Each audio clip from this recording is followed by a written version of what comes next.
Zdaj, da imaš pomočnika, ne? 9 zvečer. Lepo zdrav, hvala za potrpežljivost. Če dovolite, bi počasi začela s predstavitvijo.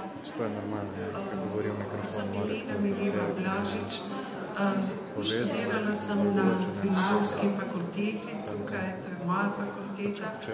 Drugače sem zaposlena na Pedagoški fakulteti Univerze v Ljubljani, kjer poučujemo srednje področje je mladinska književnost. Rada bi vam predstavila Anico Kovačič, slovensko prijateljico Ane Frank. Na levi strani imamo Ano Frank, njeno podobo od 13. do 16. leta. To je pravzaprav Anica Kovačič, takrat se je pisala Anica Mislej. Družili sta se v Bergen-Belsnu od 26. januarja do 31. marca 1945. leta. To pomeni 2 meseca. V istem taborišču je bil tudi Boris Pahor. Veliko slovenskih taboriščnikov je bilo v istem taborišču. Za Anico Kovačič sem svedela približno 2 leti nazaj, ko je kolega Božidar Flajšman, ki dela na oddelku za zgodovino, mi je poslal spletno povezavo, da so v Puli odprli park Ane Frank. Sploh nisem razumela povezave Pula-Ana Frank. No, na kar je maja, nekaj manj kot 2 leti je tega, me je študentka slovenska, ki živi in dela v Puli, obvestila, da v Puli imajo predavanje o Anici Kovačič, slovenski prijateljici Ane Frank. Imela sem samo 2 uri, da se odločim, a greva, in sva s mojim spoštovanim soprogom, s katerim sva ljubezen z filozofske, se usedla v avto in šla v Pulo. In to je pravzaprav bil tisti sprožilni dejavnik. Na kar sem ugotovila pravzaprav, tukaj prihaja Jani. Mojca, a mu pomagaš, prosim. In pravzaprav kolega Igor Jovanovič pa Igor Šaponja, oba dva imata doktorat iz zgodovine, sta dobila dokumente. Anica Mislej, poročena Kovačič, je umrla brez otrok.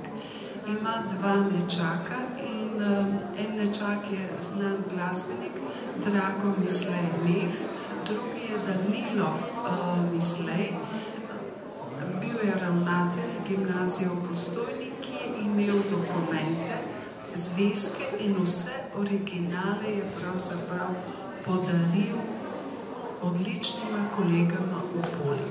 To se pravzaprav ne dela, ampak kolega sta bila tako sociocentrična, da sta mi poslala vse PDF-je teh rokopisnih zvezkov, zato jih tudi omenjam, ker sem pretimkala vse rokopise Anice Kovačič.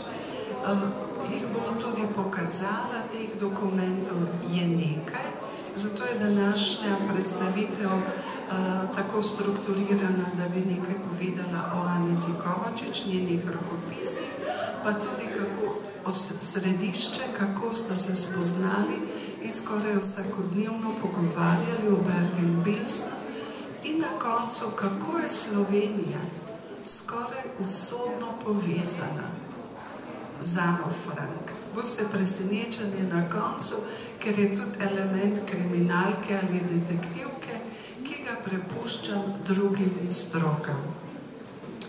Ampak, ker poučujem mladinsko književnost in me zanima ne samo dnevnik Ane Frank, ampak že 30 let se ukvarjam z dnevniki ukradenih otrok. To so otroci iz okolice Celja. Po naključju sem prišla do teh dnevnikov. Verjetno poznate zgodbo o ukradenih otrocih iz okolice Celja, vendar Tone Kregar, direktor muzeja, mi je pravzaprav odkril čisto eno novo področje. To je pa tudi spominska knjiga Pepce Medved, deklice, ki je v času druge svetovne vojne pisala v spominski zvezek in tukaj vidite, dekleta so se dopisovala in tudi neke vrste herbarije. Tukaj je pa priložila rožo solzico. To je dnevnik Slavka Preložnika, ki se stavljen iz prvega in drugega dela. Torej, pišejo različni otroci v času druge svetovne vojne, tudi danes pišejo.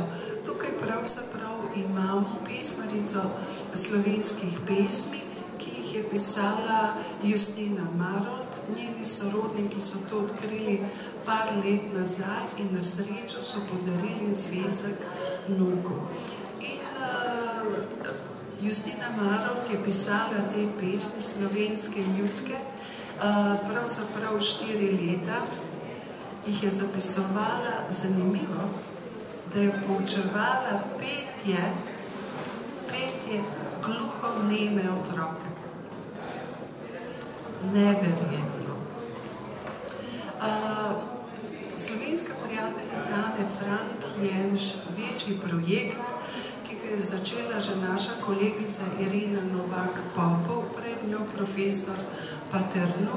In pravzaprav, ko Orfej iz pekla, to je posnet projekt 5 let nazaj, to so pesmi poljskega kantautorja, recimo, ki je bil 6 let v Sachsenhausenu. In pravzaprav Euridika iz pekla smo zbrali, oziroma še zbiramo pesmi slovenskih pesnic, ki so pisale v času druge svetovne vojne. Potem sem se v bistvu vprašala, ali je korektno, potem sem se odločila, da je etično, tudi poslovilna pesma žensk, ki so se poslavljale v taborišču, potem je Anica Kovačič, potem je tudi video projekt Bojane Mertel, ki je rodila v taborišču, to so grozne zgodbe. Potem je tudi Jurček in 3 razbojniki, lutkovna igra Alenke Gerlovič, izvedena leta 31. decembra 1944. Potem pa tudi pesmi iz bolnice Franja, ne boste verjeli. V bolnici Franja so imeli neke vrste kulturni krožek, so pisali pesmi, tudi kakšne krajše igrice, so tudi kaj zapeli z harmoniko, ampak našli smo pa tudi zbirko pesmi bolničarke Pavle Leban, pesmi je več kot 60, tako vse to je pretipkano in je približno 250 pesmi, ki potrebujejo postavitev v kontekst.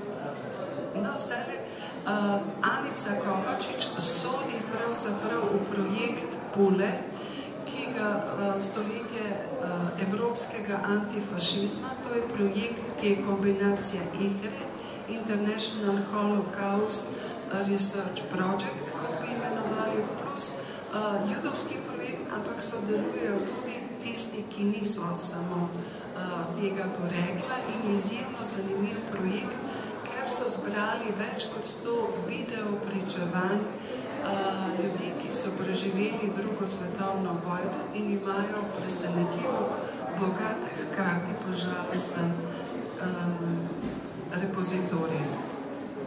Tukaj bi pa omenila to, kar sem vedno kritična. Zavod za šolstvo je približno 10 let nazaj ustanovil komisijo, ki se ukvarja z učenjem in poučevanjem holokausta, živih in preživelih. Hkrati so pa iz učnega načrta za slovenščino pa dali dnevnik Ane Frank ven, oziroma ga niso uvrstili. In pravzaprav je to protislavno, po eni strani fokusirajo na zgodovino, po drugi, ker dnevnik Ane Frank je na UNESCO-vem seznamu svetovne kulturne dediščine in je edini dokument otroka, ki je pravzaprav na tem pomembnem seznamu. Anica Kovačič se je rodila, pogledajte, čez 3 dni bo imela rojstni dan, leta 23, v bližini Sežane. kaj je počela med drugo svetovno vojno in pravzaprav nekdo iz njenega konteksta ali okolja jo je tudi nekdo jo izdal. Kolega iz Pule domnevata, ampak zaenkrat nimata še dokumentarnega gradiva.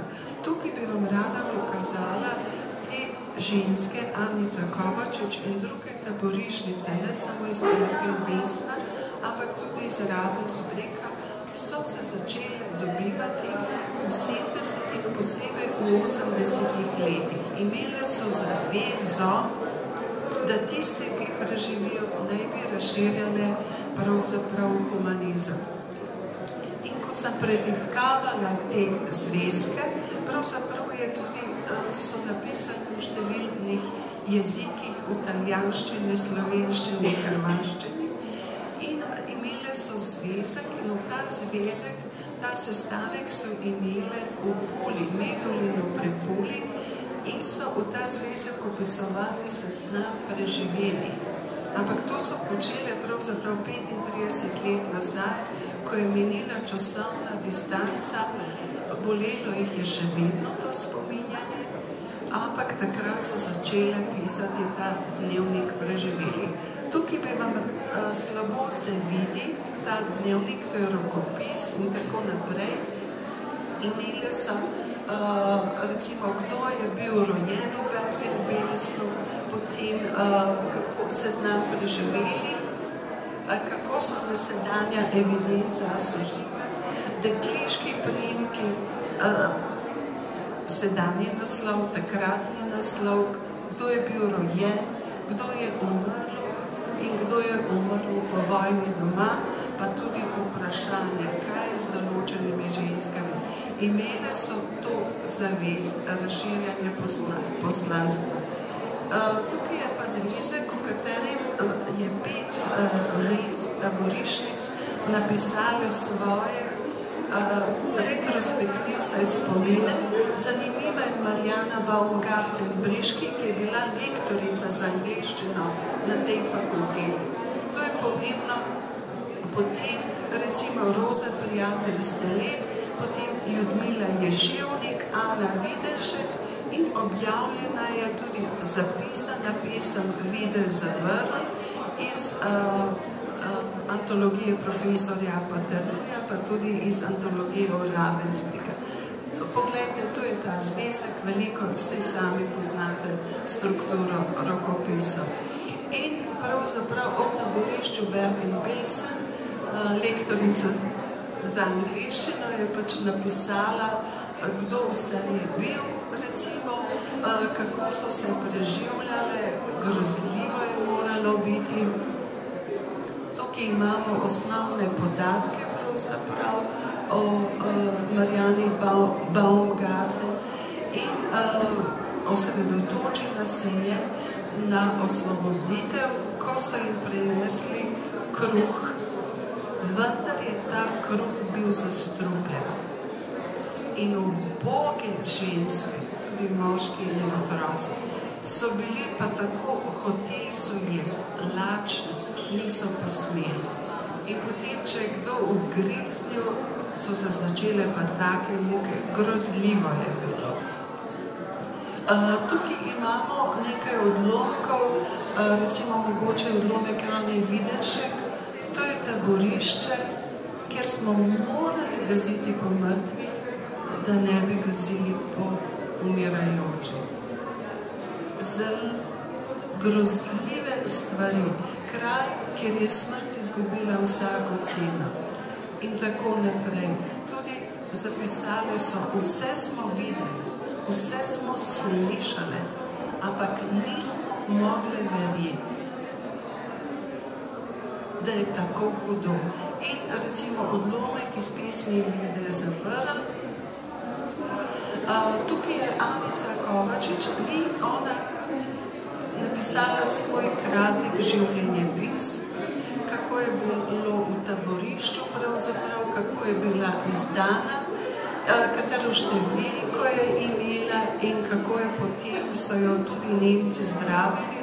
zato da jim ne bi plačali odškodnino. Zaradi taborišča, bila je hudo bolna, ni mogla nikoli imeti otrok in to se je tudi žal kasneje poznalo. Vendar te ženske ne morejo umreti, dokler ne izpovedo identitetne zgodbe. Podobno se je zgodilo z Aleksandrinkami, podobno se je zgodilo s sestrami Magdalenkami. Ene niso mogle govoriti, ene so morale spregovoriti, tako da pač je potrebno upoštevati njihovo voljo in da njen življenjepis pravzaprav je testament, neke vrste testament. Najbolj zanimivo za nas vse skupaj je, ker je pravzaprav Ano Frank, obstaja knjiga o 42 osebah, ki so poznale Ano Frank.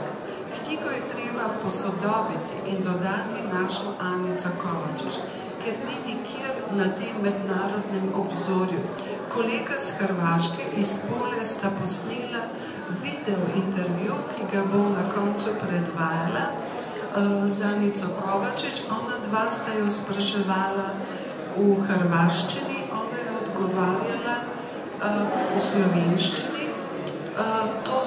To je približno 8 vprašanj oziroma 8 segmentov na tem video intervjuju. Tisto, ki je najbolj zavezujoče, najbolj boleče, najhujše, je tole.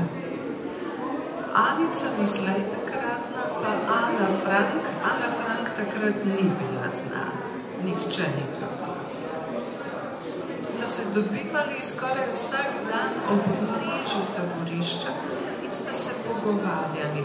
In kasneje boste slišali v intervjuju, kako je Ana bila čisto drobcana in pravzaprav depresivna, kar je logično, ker je mislila, da je cela družina umrla, ni vedela, da bo preživel samo oče in pravzaprav Anica Mislej, takratna Mislej, je tolažila Ano Frank.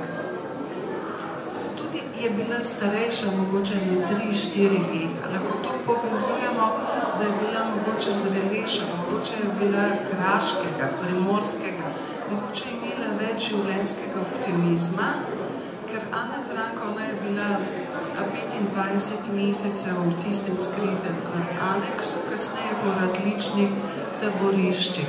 In na osnovi video pričevanja Anice Mislej Kovačič je razvidno, da je Ana Frank umirala na rokah. Kar nalaga Sloveniji velikansko, kako bi rekla, nalogo. Zdaj le včasih kdo reče, ja pa ni umrla na rokah. Mislim, umirala je. Verjetno so jo nesli potem v njeno sobico, na kateri je Ana Frank zaradi tifusa žal umrla. Boste slišali ta segment, ki nalaga pravzaprav Sloveniji dodatno dolžnost. In tukaj je rekla, kako je Ana Frank strašno jokala. Mislila, da so ji vsi umrli, da ne bo zdržala. Potrpi, zdrži, ne bo zdržala. Ko so jo vprašali, o katerem jeziku smo se pogovarjali, pa je rekla češko, poljsko, nemško, vse mešanice jezikov, verjetno tudi telesna govorica in tako naprej, včasih tudi ni treba. In ko so jo na koncu vprašali, če je zadovoljna Anica Kovačič, da je napisala Ana, recimo, da je objavila svoj dnevnik, je rekla, seveda, vsi smo bili tako kot ona. Zdaj pa ena zanimivost. Ta novica, da je Anica Mislej Kovačič poznala Ano Frank, je bila objavljena že leta 65. A si vi predstavljate, zakaj ni bilo znano tukaj v Sloveniji? Vsi, jaz mislim, da še ptički pojejo, da se ukvarjam celo življenje z otroci, opravljam poslanstvo na pedagoških pa se ukvarjam s podobo otroka od družinskih spomenikov do danes, pa tudi s pisanjem otrok tudi v času vojne. Ampak to je bilo leta 1965 objavljeno. Sicer v hrvaškem časopisu eksplicitno je povedala, da je poznala Ano Frank. V bistvu, kako je ena judinja, če lahko tako reče, ki je preživela holokaust in ki je bila z Anico Mislej Kovačič v taborišču, je prosila ta dva zgodovinarja, poskušajte poiskati to žensko. In ona dva sta jo iskala nekaj časa, pa po grobovih, pa po rojstnih listih, pa po domih upokojencev in sta jo tudi našla v Tolminu, v domu za starejše pravzaprav in sta jo tudi konsultirala. Torej, prva novica, da imamo zadnjo živečo prijateljico Ane Frank. Verjetno so jo še druge poznale, ampak Anica Kovačič je to tudi kasneje opisala. Druga stvar, ki sem na začetku omenila, ki je pretresljiva, SS oficir z Dunaja, ki je aretiral družino Ane Frank, z Dunaja aretiral v Amsterdamu. Prisluhnite. Njegovi dokumenti so pa v Ljubljani, v arhivu Republike Slovenije. Recimo, da to prepustimo drugim strokam. A je v redu? Tukaj je en posnetek, pravzaprav na katerem smo čist posneli kratko novico, tudi s tem motivom, da se vrne dnevnik Ane Frank, učni načrt za slovenščino, kruta usoda Ane Frank, torej njena zadnja prijateljica, dokumenti SS oficirja, ki so z Dunaja v Amsterdamu, ki so v Ljubljani, in tretja zanimivost pravzaprav, Otto Frank, oče Ane Frank, je tudi bil v Ljubljani. Takrat je Mladinska knjiga načrtovala pravzaprav prevod knjige v slovenščino, ampak Otto Frank se je dopisoval tudi z eno slovensko dijakinjo, ljubljansko dijakinjo, ki je takrat obiskovala drugi letnik gimnazije in sta se v angleščini dopisovala. Skratka, jaz sem gospo, kot vidite, literarno-detektivsko, tudi srečala, sva se srečali in jo vljudno prosim, če bi lahko svojo korespondenco z Ottom Frankom pravzaprav predala Nuku, kamor bi sodila. No, to je pa knjiga Ernesta Schnabla po sledovih Ane Frank, v katerem pravzaprav omenja, koliko ljudi je poznalo Ano Frank. On je naredil intervjuje z 42, ki so preživeli. Danes je še redko kdo pravzaprav živ, mogoče še peščica, ki mora izpovedati svojo identitetno zgodbo, in to pravzaprav knjigo je potrebno posodobiti z našo Anico Kovačič. Zdajle omenila sem, da so se te Slovenke, ki so preživele različna taborišča, dobivale skoraj redno od leta 1975, ne ravno vsako leto, leta 1980 v Medulinu pri Ptuju, Puli, oprostite. Tudi kasneje, sedaj so pa kar uboge.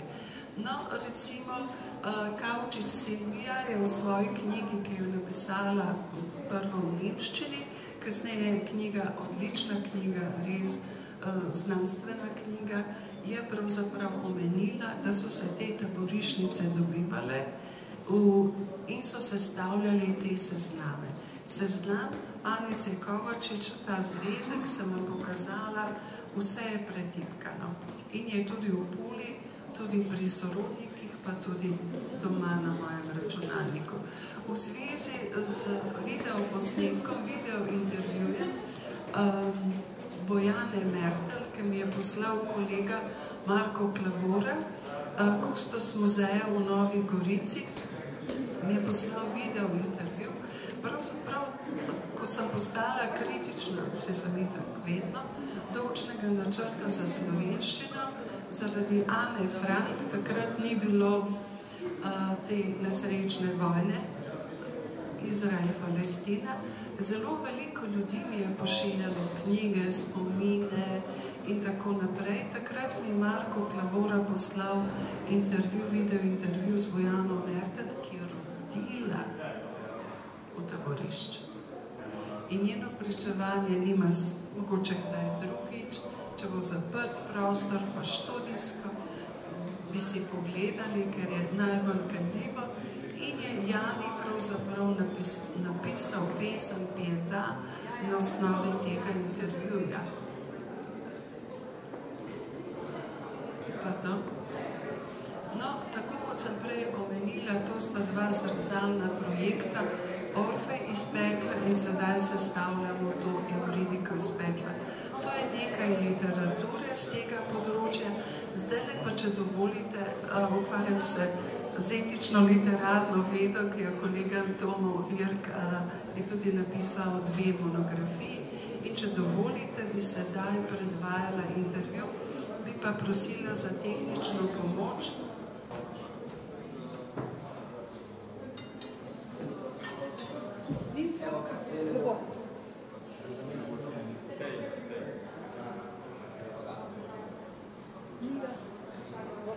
Hvala, ker pa mama je umrla, sestra je umrla, je ostala pa sama. In jaz, kaj sem naredila,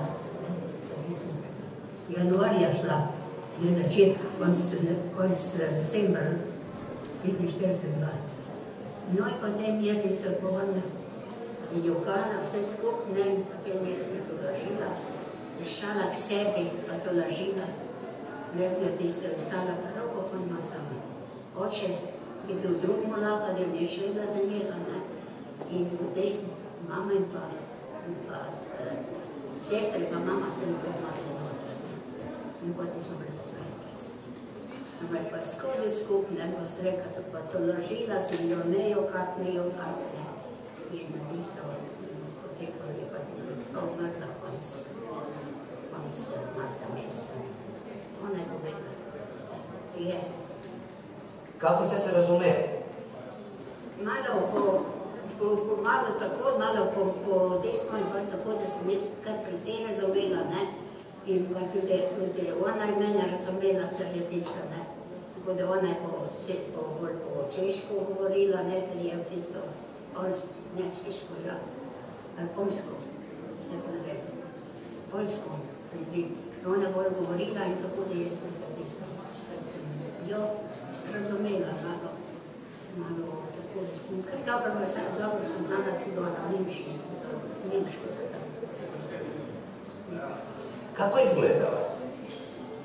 Ona, tako drobčka je bila, in še kar živahna je bila, ne samo je bila starša ljudi. Ker je bila enkrat sestra umrla, pa mama je umrla, potem pa ni pa si je držala k sebi, pa si je to držila, pa si stalo ne držala, res, kako ne se bilo. Koliko često ste se družili? Vsak dan. Svaki dan? Vsak dan. Onak smo bili skupaj, to je bilo celo tisto, ne.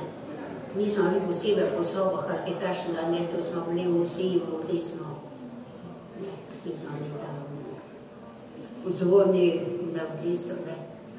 A v barakama, v koj ste vi baraki bili? V koj ste vi živeli baraki? Zdaj pa ne vem, koliko še leta, ne. Ne vem, da 25 nekaj tako. A ona je bila v drugoj baraki? Ona je bila po drugi baraki, ja, pa smo se podzvonili. Torej smo videla, ja, da je bila bolana, ne, sam pa ne pa. Nismo mogli nič pomagati, ne. Si je, ker niso to drugi. Tu noter, tu so vse pisane. Tu je tisti, od Ane Frank, četa. Ja. A recite vi, znači ona je vama rekla da neće izdržati? I ne bo zdravila. Si rekao potrpi, daš, ne tišćava se rekao. Ne, drži se korajšno, samo to drži se. Ne, nikak ne bom stojala. Ne bom. Morala je tako, da sem njen držala v rokah. Drugače, tu se tu je tam čas, se dolagajo. To so vse slike zlagali. Tu so pa pokopani. To. Tu so pa grobi. To je zajednička grobnica. Ja. Možda je to i vaša prijateljica Julijana. Mislim, je. Kad je ona umrla?